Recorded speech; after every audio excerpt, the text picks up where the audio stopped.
बोलिए सद्गुरुदेव की जय। अर्चनीय वंदनीय संत समाज, धर्म प्रेमी बंधुओं,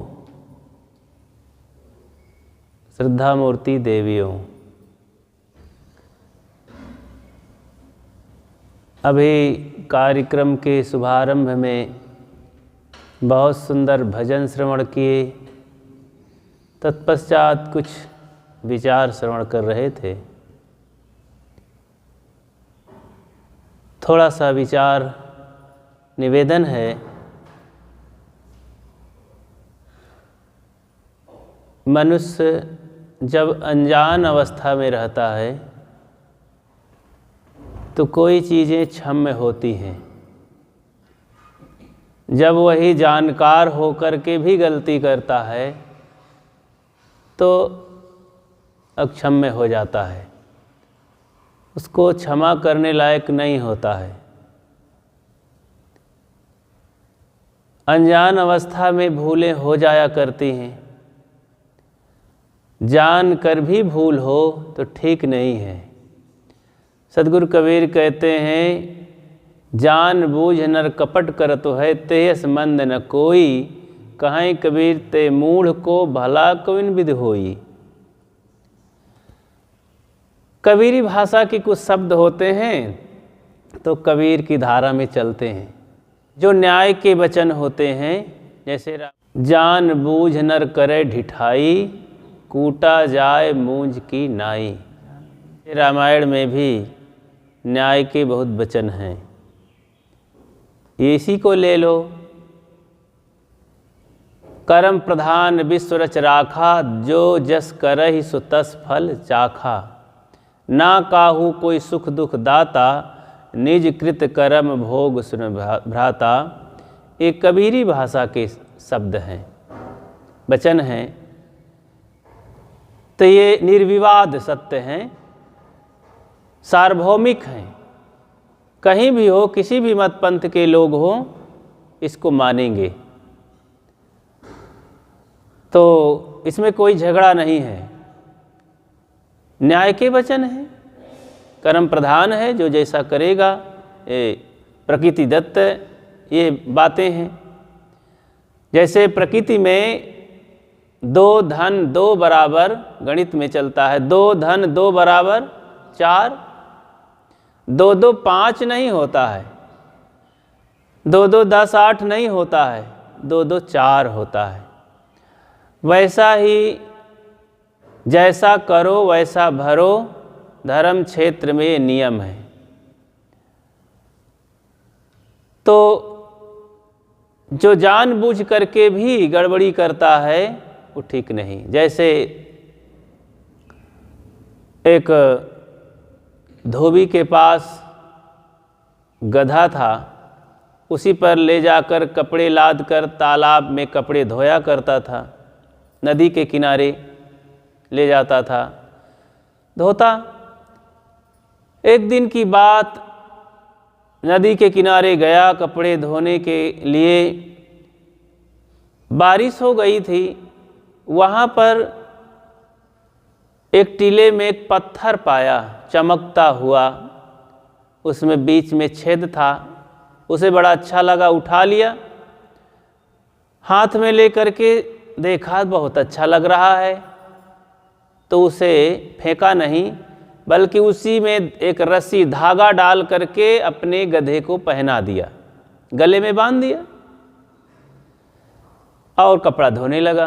कपड़े लाद करके जब जाने लगा वापस घर, तो रास्ते में एक जौहरी जा रहा था, सोने चांदी हीरा का काम करता। देखा तो आश्चर्यचकित रह गया, सोचा ये तो हीरा है, गधे को हीरा पहना के रखा है, निश्चित है ये अनजान आदमी है और इसका भेद ये नहीं जानता है। कपड़ा धोने वाला आदमी क्या जानेगा हीरा को।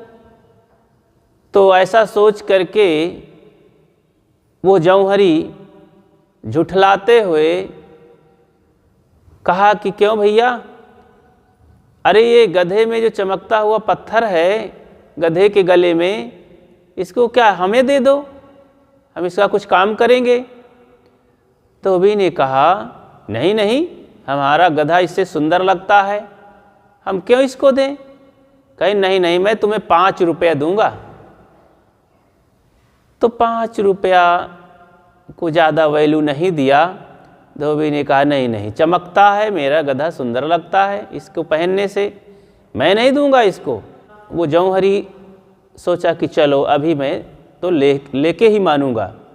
चला गया, आगे बढ़ा, गांव के पास जैसे पहुंचा, एक बड़ा उधर से जौहरी निकला। वो देख करके आश्चर्यचकित रह गया और कहा क्यों भैया, इसको हमें दोगे? 500 रुपये का दे दो इसे। नोट जल्दी फेंका, 500 रुपया। और धोबी सोचा अरे 5 के बजाय 500 रुपये। फटाफट वो निर्णय लिया और खोल करके उस पत्थर को गधे के गले से और दे दिया। वो आदमी तो 500 रुपये में हीरा पा गया। थोड़ी देर में घर आया वो पहले वाला जौहरी। कहा क्यों भैया, वो जो गधे के गले में पत्थर था दे दीजिए मुझे, मैं तुम्हें 50 रुपये दूंगा, 5 के बजाय 50 रुपये।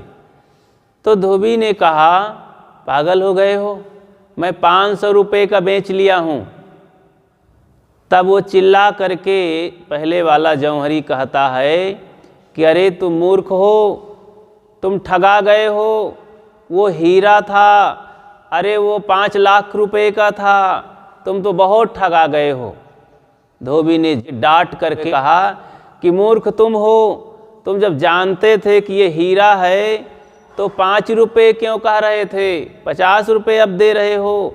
मैं तो बहुत मुनाफे में हूँ, मेरे लिए तो वो मट्टी था, पत्थर था, मुझे तो अनायास ही 500 रुपये मिल गए, बहुत खुश हूँ मैं। रो तुम, निराश तुम हो, क्योंकि तुम जानबूझ करके गलती किए हो, जानबूझ करके हीरा को खो दिए हो। वह आदमी जौहरी बहुत पछताते हुए वापस चला गया कि हाथ से तो निकल गया इतना कीमती हीरा। ऐसे ही मानव जीवन हीरा है। साहेब ने इसे कहा है, रतन का जतन कर माड़ी का सिंगार, आया कबीरा फिर गया झूठा है अहंकार। पहली बात तो मानव जीवन हीरा है, बहुत कीमती है। दूसरी बात फिर इसमें हीरा और एक हीरों का भी हीरा है जो आत्मा है। आत्म ज्ञान बिना नर भटके, कोई मथुरा कोई काशी, पानी में मीन पियासी, मोई सुन सुन आवे हाँसी। अभी भजन में श्रवण किए कि मोर हीरा हेराए गयो कचरे माँ। कचरे माँ, ये संसार मानो कचरा है, दुखों का घर है, गर्दा धूल है, और यहाँ की उपलब्धि सब नश्वर है। जो कुछ हम देखते हैं ऐश्वर्य की चीज़ें, ये सब छूट जाने वाली चीज़ें हैं, अंततः धूल गर्दा है, क्या साथ में जाने वाला है। अगर हम आत्मा को ना जाने तो मानव जीवन बेकार चला गया। इतना बढ़िया पात्र मिला, ये जीवन मिला कीमती, इसकी हमने कीमत ना समझे और इस संसार के खाने पीने सोने देखने सुनने भागने दौड़ने में लगे रहे। जैसे एक राजा दान बांट रहा था और सबके लिए, गरीबों के लिए कपड़े, अन्न और पैसे रुपए कुछ बांट रहे थे। बांटते बांटते उसे काफ़ी समय हो गया। उसके मन में एक आदमी का इंतज़ार था कि एक विशेष गरीब आदमी है गांव में, वो अभी तक आया नहीं। संयोग से आ गया। वो था उसी राजा का नौकर जो घर में साफ सफाई करता था, जो भंगी कहलाता था, जमादार कहलाता था। तो वही था। उसकी औरत भी वही काम करती थी घर में रानी के यहाँ, और उसका नौकर भी। तो शाम को लगभग 3-4 बज गए थे, तो जमादार की पत्नी ने जोर देकर कहा, जाओ राजा हैं, दान बांट रहे हैं, तुम भी तो गरीब हो, जाकर ले आओ कुछ। कहने से, अपनी पत्नी के कहने से मन में निराश भाव से आया कि चलो, जब मेरी तनख्वाह से वो, मेरे पेमेंट से वो काट लेते हैं, मेरी मजदूरी नहीं देते हैं, तो क्या देंगे राजा। राजा तो कंजूस हैं, लेकिन फिर भी चलते हैं, अब पत्नी भेजती है। तो जैसे गया सामने, तो राजा खुश होकर के मुस्कुराते हुए कहा, अरे पागल आदमी, अभी तक क्यों नहीं आया? तुझे मैं सुबह से इंतज़ार कर रहा हूँ, प्रतीक्षा में हूँ कि तू मेरा नौकर है, आए और मैं तुझे भी बहुत सा धन दे करके धनी बना दूँ, सुखी कर दूँ। मैं आज बहुत प्रसन्न हूँ। तो थोड़ा सा मन में खुशी आई कि चलो, मुझे सम्मान तो कर रहा है। राजा ने एक सोने के बड़े पात्र में मेवे और मिठाइयाँ भर करके उस व्यक्ति को उपहार के रूप में दिया। ये इतना बड़ा उपहार पा करके वह व्यक्ति बहुत खुश हुआ। लेकिन मन में फिर भी निराशा आई कि अरे राजन, मैं गरीब आदमी हूँ, तुम मुझे पीतल की थाली में ये क्या दे दिया? अरे एक बोरा चावल दे देते, आटा दे देते, तो महीना भर पति पत्नी बच्चे सहित प्रेम से खाते पीते। ये तुम क्या दे दिए पीतल की थाली? जबकि वो सोने की थाली थी। एक बड़ी सी थार, लगभग 2-3 किलो 5 किलो की थी। राजा भी सोचा था कि मैं सदा के लिए इसको धनी बना दूं। अब वो पीली सी सोने की थाली को लेकर के घर गया और अपनी पत्नी को डांटते हुए कहा कि लो रखो, ये पीतल की थाली मिली है, क्या करोगे इसे? राजा को मैं कह रहा था कि बड़ा कंजूस है, वो क्या देगा? अरे हमको चावल दे देता, आटा दे देता, दाल दे देता, हम कम से कम परिवार में आराम से खाते महीना 2 महीना। उसकी पत्नी ने समझाया कि अरे राजा हैं, कुछ समझ के दिए होंगे, गुस्सा मत करो, चलो लोहे के तसले में, लोहे के पात्र में हम कचड़ा ढोया करते थे, उठाया करते थे नाली का कचड़ा, तो अब इसी परात में नाली का कचड़ा उठाएंगे, इसमें जंक नहीं लगता है, ये बहुत दिन चल जाएगा। ऐसा सोच करके पत्नी खुश हुई। काजू किशमिश तो खा लिए, उसे जलपान चबैना समझकर, और कुछ दिन में अब नाली का कचरा उठाने लगे उस सोने की परात में। उनको पता ही नहीं था, बुद्धू आदमी। ऐसा करते करते जब 2-4 महीने बीत गए, उधर से एक जौहरी निकला रास्ते से, देखा, पहचान गया, क्योंकि जौहरी ही सोना चांदी हीरा की पहचान करता है। आश्चर्यचकित रह गए, अरे ये कैसे मूढ़ आदमी है, सोने की परात में कचड़े ढो रहे हैं। निश्चित ही ये राजा का दिया हुआ उपहार है, ये अपमान कर रहे हैं, मैं जाके बताता हूँ। राजा से बताया कि राजन, आपके दिए हुए उपहार का बड़ा अपमान है, कैसे आदमी को दे दिए हैं आप? वो तो उसमें नाली का कचड़ा ढो रहा है। राजा को बड़ा गुस्सा लगा, निराशा हुई। सिपाही को भेज करके पकड़ाया कि जाकर कहो उस थाली को धो करके मांज करके लावें। जब धो मांज करके डर के मारे वो भंगी ले करके गया, तो राजा ने उसे डांटते हुए, घुड़कते हुए कहा कि मूर्ख कहीं का, मैं तो तुम्हें समझा कि तुम इसको ले करके धनी हो जाओगे, करोड़पति हो जाओगे, तुम मूर्ख ठहरे। अरे ये सोने की थाली है, कचड़ा ढोने के लिए नहीं है, तुम इसे बेच करके माला माल हो जाते। जैसे सुना कि सोने की थाली है, तब तो अपना सिर कूट लिया, जा कर के घर में पत्नी से बहुत रोया कि हम कितने नादान हैं, लेकिन अब क्या होता है, अब पछताए होत क्या जब चिड़िया चुंग गई खेत। अब पछताने से क्या होता जब राजा उसे ले ही लिया वापस और डांटा भी।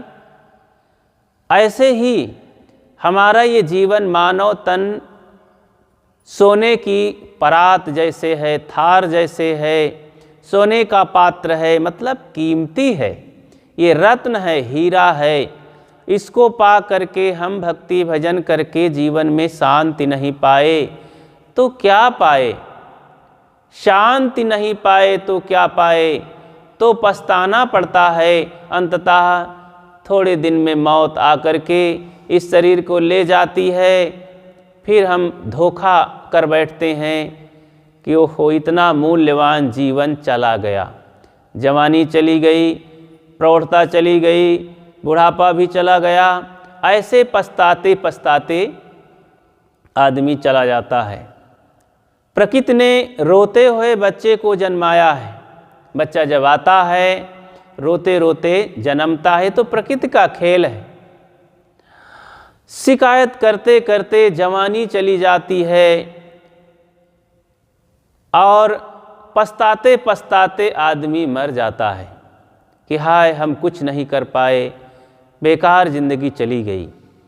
ऐसा हम कुछ करें कि पछताना न पड़े।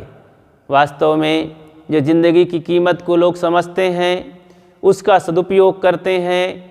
जवानी का सदुपयोग और बुद्धि मस्तिष्क हाथ पैर का उपयोग। किसी ने कहा है कि तन पवित्र सेवा किए, धन पवित्र किए दान, मन पवित्र हरि भजन में होत त्रिविध कल्याण। हरि भजन, मन इससे पवित्र होता है और सेवा तन से होती है। धन का धर्म में लगा करके उसका सदुपयोग सही उपयोग है। इससे सबका बढ़िया उपयोग कल्याणकारी होता है। और जानने योग को न जाने, पाने योग को न पाए तो पछताना ही पड़ता है। जैसे एक परिवार था, 4 प्राणी थे घर में, पति पत्नी बूढ़ी बूढ़ा, 4 ही लोग थे। संयोग से उस घर में जो पति पत्नी थे, बहू बेटे, बच्चे नहीं थे। 10-12 साल निकल गया था समय, बच्चे नहीं हुए। बूढ़ी बूढ़ा को चिंता है, उनको दोनों प्राणी को चिंता है। संयोग बना, 12 साल के बाद पुत्र पैदा हुआ तो बहुत खुशी थी। अभी बच्चा 4-5 महीने का था। घर की जो बहू थी उसी का वर्चस्व घर में हो गया था।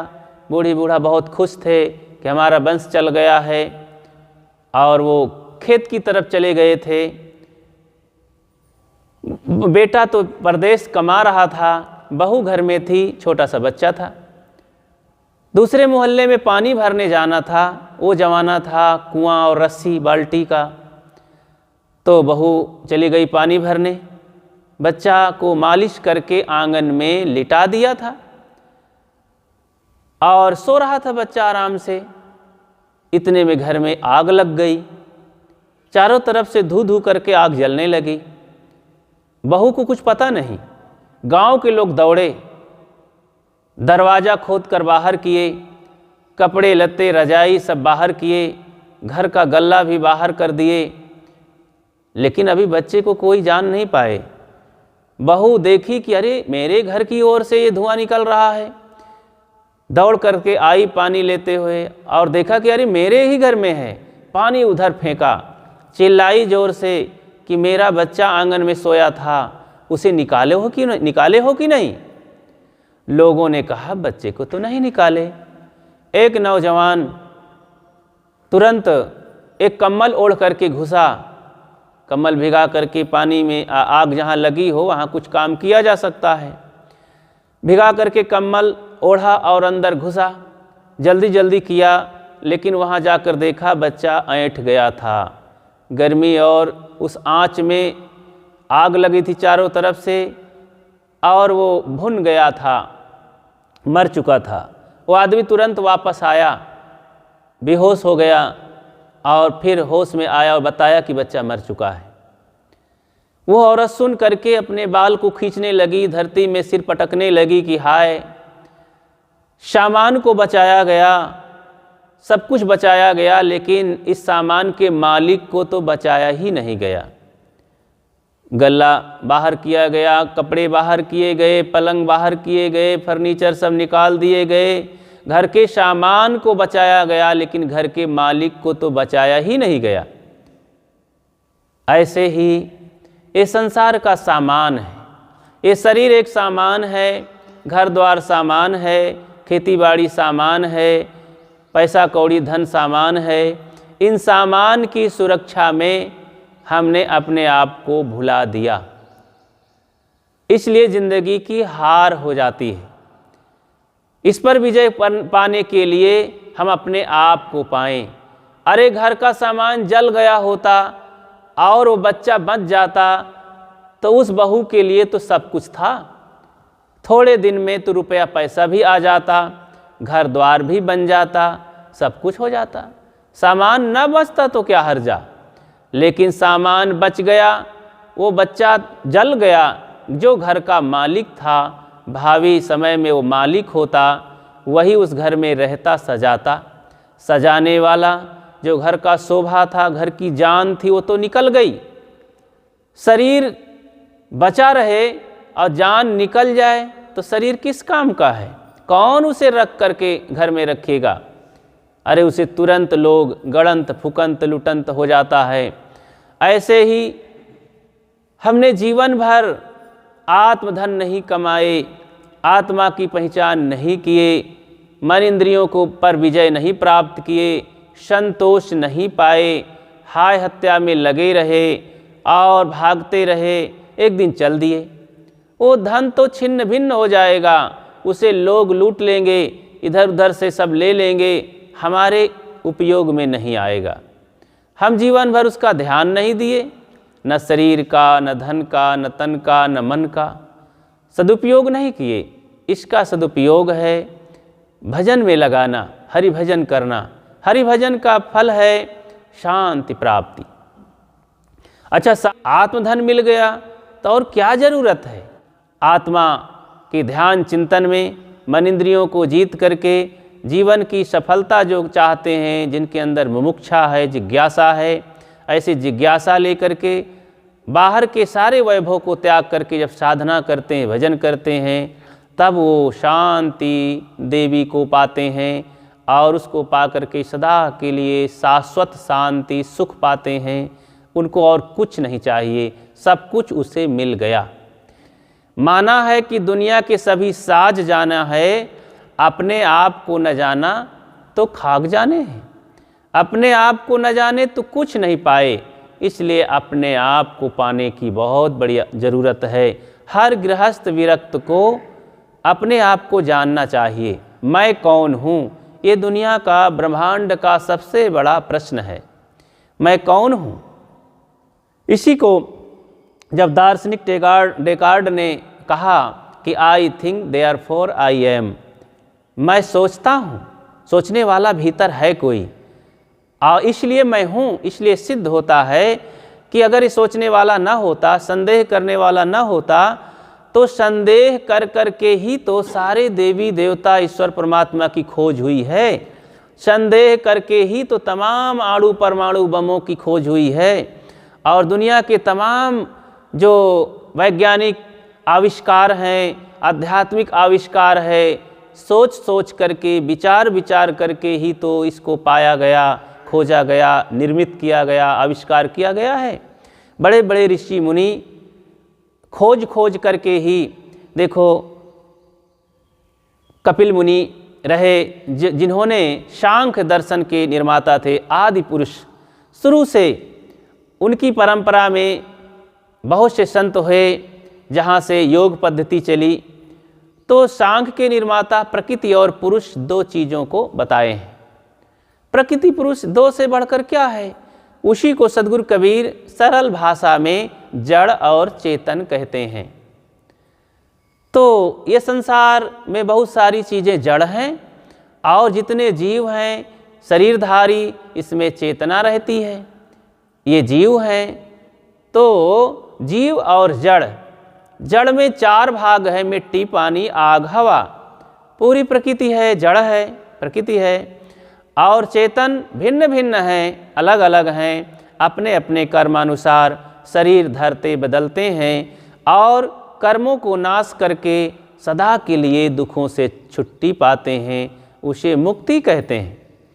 एक एक बंधनों को तोड़ करके हम सदा के लिए मुक्त भी हो सकते हैं, ऐसा भी इंतजाम है, ऐसा भी संभावना है मानव जीवन में।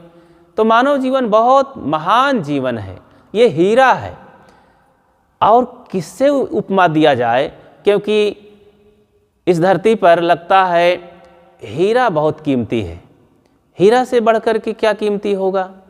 कोहनूर हीरा जो हमारे देश का चला गया, लंदन में अभी है, उस हीरे से बढ़कर के भारत में क्या दुनिया में कोई हीरा बढ़कर है ही नहीं। तो ऐसे बड़े कीमती हीरा से आत्मा की तुलना की गई है और स्थूल शरीर मानव जीवन की तुलना की गई है। तो इस मानव जीवन को सफल बनाने के लिए है हीरवत है। अब इस हीरा तुल्य जीवन को आदमी कैसे फेंक देता है। एक किसान था, वो गया, अनाड़ी किसान था, ज्वार बाजरा बोए हुए था नदी के किनारे, वहाँ गया तो बारिश हो गई थी, तो वहाँ एक घड़ा, हीरे से भरा हुआ घड़ा था। अब पानी जब बारिश हुई तो खुल गया, तो वहाँ देखा, अरे इसमें गोल गोल क्या है, काले काले पत्थर गोल गोल चमकते हुए भी हैं। लिया तो किसान था, उसे खुशी मिली कि चलो अब चिड़ियों को उड़ाने के लिए बढ़िया गोली मिल गई। अब एक एक गोली को चिड़ियों को मारने में फेंक दिया।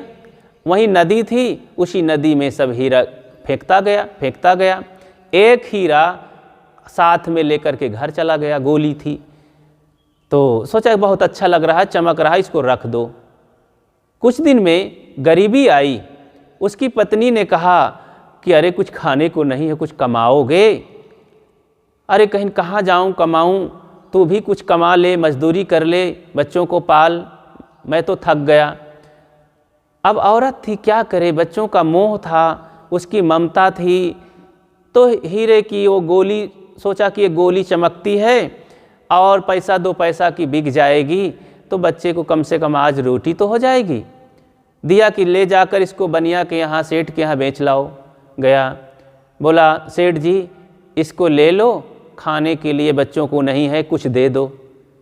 बनिया तो ले करके देखा तो उसकी आंखें फटी की फटी रह गईं कि अरे ये लगता है पागल हो गया है, तो हीरा है और इसको केवल खाने को मांग रहा है। बनिया समझ गया कि ये तो बुद्धू है, नहीं जानता है। उन्होंने ईमानदारी से बताया कि अरे भैया ये हीरा है, इसका मोल मेरे घर में नहीं है, ये किसी बड़े जौहरी के पास ले जाओ। जैसे हीरा बताया कि अरे ये हीरा है, तो दूसरे यहाँ ले गया। तो बड़े जौहरी ने कहा अरे भाई मैं घर बेच करके, पूरी दुकान बेच करके भी इस हीरे का मूल्य नहीं दे सकता हूँ, बहुत कीमती है। तब कहा कि इसको कोई बड़े शहर में जाओ, बड़े अरबपति के यहाँ ले जाओ, तब इसका मोल मिल सकता है। तब तो थोड़ा सा मांग करके खाने पीने को लाया और हीरो को भी साथ लाया। अपनी पत्नी से बता करके रोने लगा कि मैंने ऐसे हीरे तो हजारों हीरे फेंक दिया है और मैं नदी में फेंक दिया बिना जाने, एक ही हीरा में पूरा जीवन हमारा सुधर जाएगा, इसे बेच करके इतना कीमती ये है। बहुत खुश हुआ और अपने फेंके हुए हीरे को पछताया भी, लेकिन वर्तमान जीवन उसका सुखद हो गया। ऐसे ही न जाने कितने हीरे हम फेंक चुके हैं अनादिकाल की जगत में। पुनः जन्म लेते हैं, मरते हैं, जन्म लेते हैं, मरते हैं। अनेकों बार ये मानव शरीर रूपी अवसर मिला, लेकिन हम होश नहीं किए, खाने पीने भोगने देखने सुनने में रह गए, समय बिता दिए, अमूल्य हीरवत समय हीरा खो दिए। और कौन योनि जामे भर में नाही, सुखी न भयो आज की नाई। ये गोस्वामी जी का वचन है। उन्होंने बताया कि कौन ऐसी योनि है, कीड़े मकोड़े पशु पक्षी सबकी खानियों में जहाँ नहीं भटके हों, मानव जीवन फिर मिला है। आज ऐसा सुनहला जीवन मिला है, आज चूक गए तो फिर गड़बड़ हो जाएगा। तो अवसर बार बार नहीं आवे, अब लो नसानी अब न नसई हैं। अभी तक जो कुछ हो गया सो हो गया, अब समझ में बात आई है, अब हमारा समय बिल्कुल नहीं गफलत में जाएगा। इसलिए हम सबको भजन की ओर बढ़ना चाहिए। बड़ा सुनहला समय है। साहेब ने इसे हीरा कहा है और कहा कि मोर हीरा हेराए गयो कचरे में। तो गिनाया भी है कि अमुक आदमी कहाँ पानी पत्थरे में ढूंढ रहा है, कहीं ढूंढ रहा है, चारों धाम में खोज रहा है, आकाश पाताल में खोज रहा है और नहीं मिला, पछताते हुए चले गए। तो ये हीरा को खोना बहुत बड़ा धोखा और अपने साथ बहुत बड़ी बेईमानी होगी। समय सुनहला है। 4 दरिद्र चल पड़े। चलते चलते उनके घर वालों ने कुछ कहा, दुख सुनाया कि जाकर बाहर कमाओ, तो घर में घुसे बैठे हो और कब तक ये दुख हम झेलते रहेंगे। तो चल पड़े चारों दरिद्र। चलते चलते एक जंगल क्षेत्र में पहुँचे तो वहाँ एक संत कुटिया बनाए रह रहे थे, ध्यान मग्न थे। उनके पास आसान्वित होकर के पहुँचे चारों दरिद्र कि ये संत हैं, महात्मा हैं, हम थक भी चुके हैं, इनके पास बैठें तो खाने पीने कुछ मिलेगा और शायद ये आशीर्वाद दे दें तो कुछ हमको धन भी मिल जाए। तो वहाँ गए, बैठ गए। महात्मा जी आहट पा करके आँखें खोले, बोले अरे तुम लोग कहाँ आ गए जंगल में। चरणों में गिर पड़े महात्मन, हम बहुत दुखी हैं, हमारे दुख का निवारण कीजिए, बहुत गरीब हैं। महात्मा को दया लगी, कुछ पानी जल भोजन उनको कराए और कुछ उपदेश सुनाए, जीवन के महत्व को बताए। कहीं ठीक है, अब आप आए हो मेरे साथ, आओ चलते हैं। चल पड़े। रास्ते रास्ते कुछ ज्ञान की बातें करते जा रहे थे, कुछ भजन सुनाते जा रहे थे, जन्म मरण की बातें बताते जा रहे थे कि देखो ये मानव जीवन है कितना अनमोल है, इसी में सब कुछ किया जा सकता है। चलते चलते चलते एक जगह पहुँचे। वहाँ एक सरोवर था और बहुत सुंदर मंदिर बना हुआ था, बहुत अनोखा मंदिर। तो वहीं पर महात्मा जी रुक गए। पास में महात्मा जी के पास 2 प्रकार के औजार थे, एक तलवार थी, एक छोटी करौली थी, चाकू कह लीजिए। तो महात्मा जी ने कहा कि लो इसको ले लो, साथ में लिए रहना, खतरे आएंगे और खतरा कोई आए, लुटेरा आए, इसी तलवार से मार देना, उसकी गर्दन कट जाएगी। और एक काम करना, अभी थोड़ी देर के 10 बजे के और 12 बजे के बीच में एक देवता निकलेगा इस मंदिर से। वो गठरी लेकर के निकलेगा, हीरे जवाहरात की गठरी लेकर निकलेगा। जो एकाग्रता से उसे देखेगा और दौड़ करके पकड़ेगा, देवता के पास जाएगा, तो देवता बिना बोले गठरी दे करके झोली को और चला जाएगा। फिर तुम लोग सुखी हो जाओगे। लेकिन ध्यान रखना, इधर उधर नहीं, इधर उधर होने के लिए बगल में मेला लगेगा।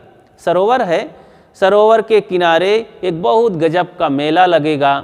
वहाँ 5 विषय के भोग इकट्ठा हो जाएंगे, खाने पीने की अनेक सामग्री, नशा पत्ती की अनेक सामग्री और नर नारियों के भोगों की अनेक सामग्री वहाँ रहेगी। खेल तमाशे भी गजब के होंगे, मन मोहित करेंगे और वहीं पर लुटेरा भी होंगे।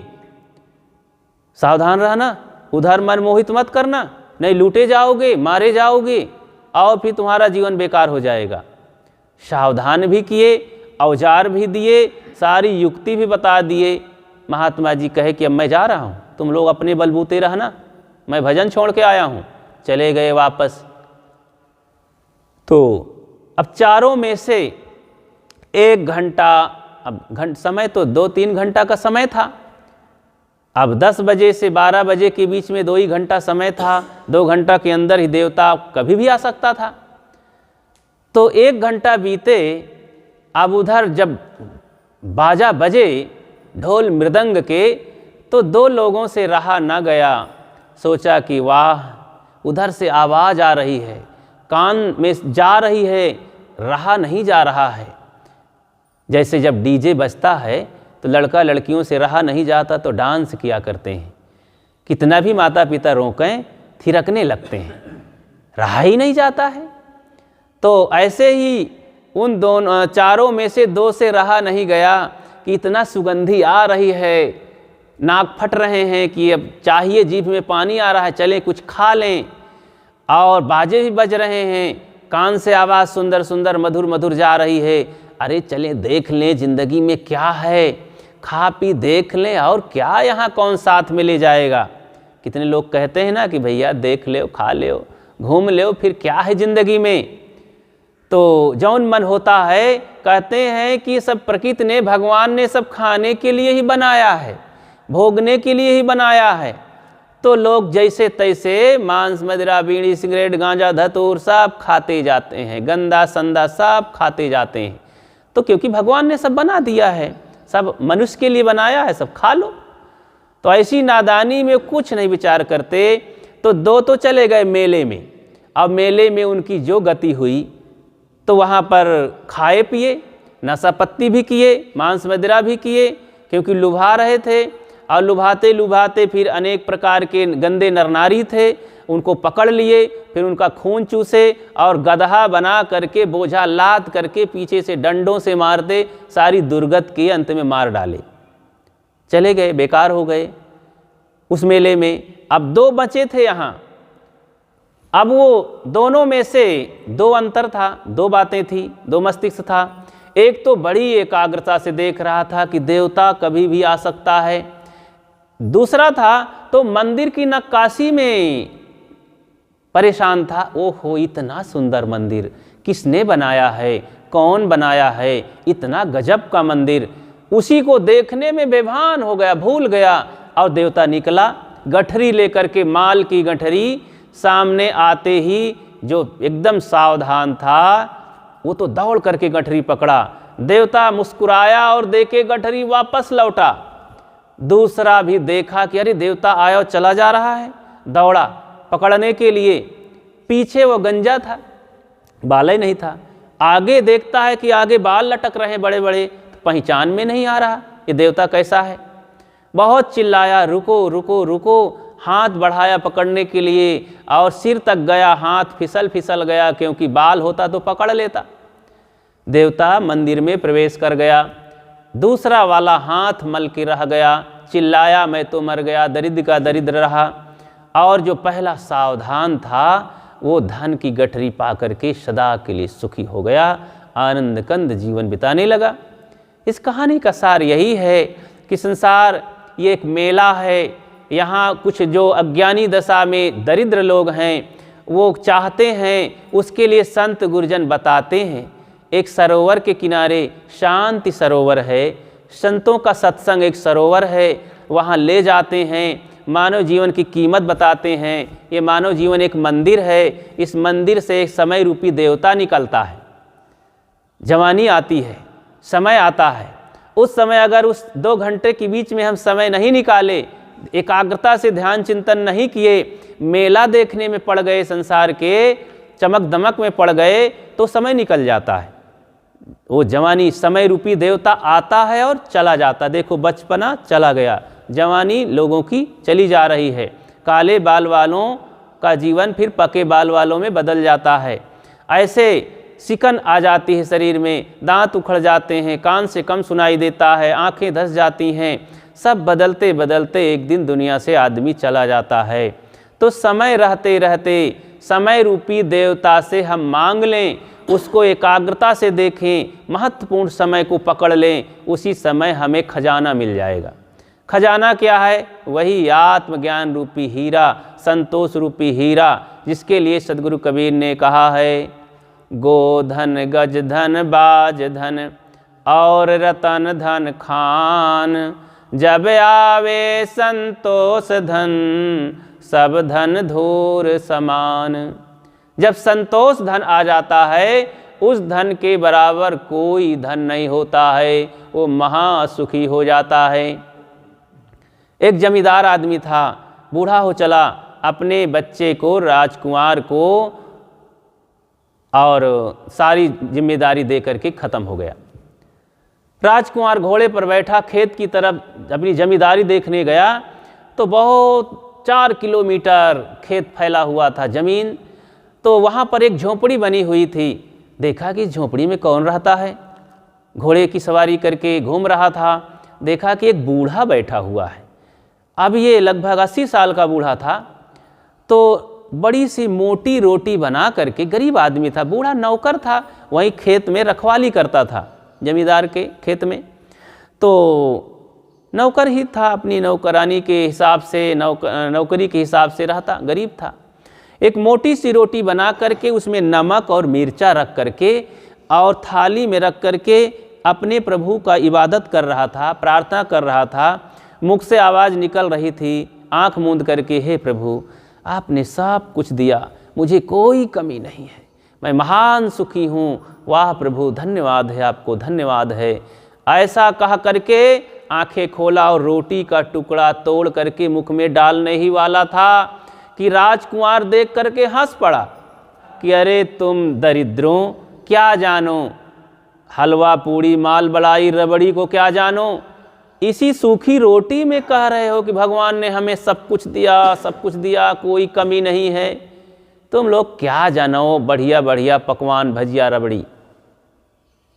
तो उस दरिद्र इंसान ने जब गर्दन घुमाया तो देखा कि अरे तो हमारे सेठ का लड़का है, हम जमींदार का, तो ये तो भाई एक तरह से हमारा मालिक ही है, इसको कुछ कहना ठीक नहीं है। तो उन्होंने कहा, राजकुमार, मैं और कुछ नहीं जानता हूँ, तुम्हारे सामने बोल नहीं पाऊँगा, लेकिन इतना जानता हूँ कि इस क्षेत्र का, इतराफ का जो सबसे बड़ा धनी आदमी है, सुखी आदमी है, वो हो अगले रविवार को प्रातः 7 बजे ही मर जाएगा। तो आने वाला बस शनिवार का दिन था, अगले रविवार बस एक ही दिन का अंतर था। राजकुमार हंसा और बोला कि अरे सुखी आदमी की चिंता मत कर, अपनी चिंता कर दरिद्र आदमी, तो बूढ़ा हो गया, मरने के कगार में है। अब ऐसा कह करके गुस्सा करके चला गया। लेकिन उस बूढ़े ने तो डाल ही दिया था भीतर तीर। राजकुमार सोचता है कि कहीं इस क्षेत्र का मैं सुखी आदमी हूँ, जमींदार हूँ तो सुखी हूँ, तो कहीं मौत मेरे ऊपर ना आ जाए, चलो जांच करवा लो। तो मेडिकल जांच करवाया, शुगर, बीपी, हार्ट सब चेक करवाया, सब नॉर्मल। डॉक्टरों ने कहा नहीं, मौत का कोई सूचना नहीं है आपके शरीर में। तो खुश था, लेकिन बात दिमाग से निकल नहीं रही थी। रात बीत गई, अब रविवार चालू हो गया सुबह से। सोचा कि रात तो बीत गई, मरा तो नहीं, अब बूढ़े बाबा की बात झूठ हो रही है, झूठ हो रही, सबसे सुखी आदमी तो मैं हूँ, अभी मरा कहाँ मैं। तो जैसे ही 8 बजे तो गुस्सा करके घोड़े पर बैठा और कहा कि अब बूढ़े बाबा को जवाब देने चलता हूँ। गया वहाँ, देखा, गुस्साया तो था ही, पैर पटका, आवाज़ किया, झोपड़ी से कोई आवाज़, कोई एक्शन ना हुआ। फिर उतर करके घोड़े से गया, खाट पर वो बूढ़े बाबा चद्दर ताने लेटा था। चद्दर को खींचा कि उठ बूढ़े बाबा, देख मुझे, अभी मैं तो जिंदा हूँ। कि बूढ़ा अकड़ चुका था। देख करके उस राजकुमार की आंखें फटी की फटी रह गईं कि अरे सबसे सुखी इंसान अगर कोई है तो यही था, ये तो मर चुका है बूढ़ा बाबा। तब राजकुमार को ये ज्ञान मिला कि सबसे सुखी इस धरती पर, इस क्षेत्र में मैं नहीं, ये गरीब आदमी था। इसके अंदर संतोष था, ये प्रभु को भी धन्यवाद दे रहा था, अपनी नमक रोटी की उपलब्धि में ही इतना खुश था, इतना बढ़िया मस्त था, कोई शिकायत नहीं थी, इसीलिए ये महासुखी था। सदगुरु कबीर ने कहा, चाह गई चिंता मिटी मनवा बेपरवाह, जिनको कुछ नहीं चाहिए सो साहन पति साह।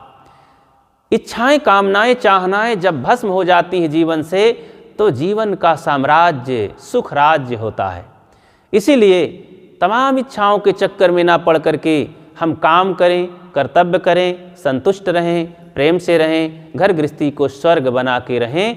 इसी में जीवन सफल होगा, इसी में हीरवत जिंदगी सफल होगी। बस इन्हीं शब्दों के साथ आप सबको धन्यवाद देते हुए अपनी बात को विराम देता हूँ। बोलिए सद्गुरु देव की जय। साहेब बंदगी साहेब।